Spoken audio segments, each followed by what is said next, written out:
আমি অভিনেতা রোহন দাবাবির। আমি এই ছবিতে একটি গুরুত্বপূর্ণ চরিত্র অভিনয় করছি, বর্তমান মুখ্য চরিত্র অভিনয় করছি। এবং সিনেমাটা সকলের জন্য হ্যাঁ, সিনেমাটা সকলের জন্য, এবং আমি আশা করব সিনেমাটি সকলেই দেখুন এবং সিনেমা হলে গিয়ে দেখুন। তাতে আমাদের বাংলা ইন্ডাস্ট্রিও উপকার হবে এবং আপামর জনসাধারণ এই ছবিটার সঙ্গে নিজেকে কানেক্ট করতে পারবে। যদি তারা মনে করে যে এই ছবিটাতে কিছু শেখার আছে, সমাজকে কিছু দেওয়ার আছে, তাহলে অবশ্যই আমরা সেখানটায় সফল হব। কারণ আমাদের নিরলস পরিশ্রম তো থাকতে ছবি করতে গিয়ে। তো সবার আশীর্বাদ, দোয়া অবশ্যই আমাদের কাম্য। পুরুষদেরকে আরও বেশি সচেতন হতে হবে এবং নারীদের সম্মান জানানোর যে ঘটনা, সেটাই মূলত এই ছবির একটি বিষয়।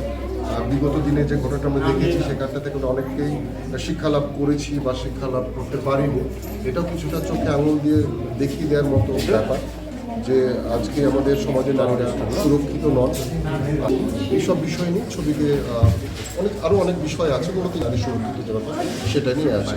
না, আর আরজিকর নিয়ে কি তুলে ধরা হয়েছে? না, সেইভাবে আরজিকর নিয়ে সেভাবে তুলে ধরা হয়নি, কিন্তু ছায়া তো কোথাও না কোথাও একটু পড়ে, সেই বিষয়টা অবশ্যই আছে। আর দর্শক ছবির মধ্যে ঢুকলে বুঝতে পারবে।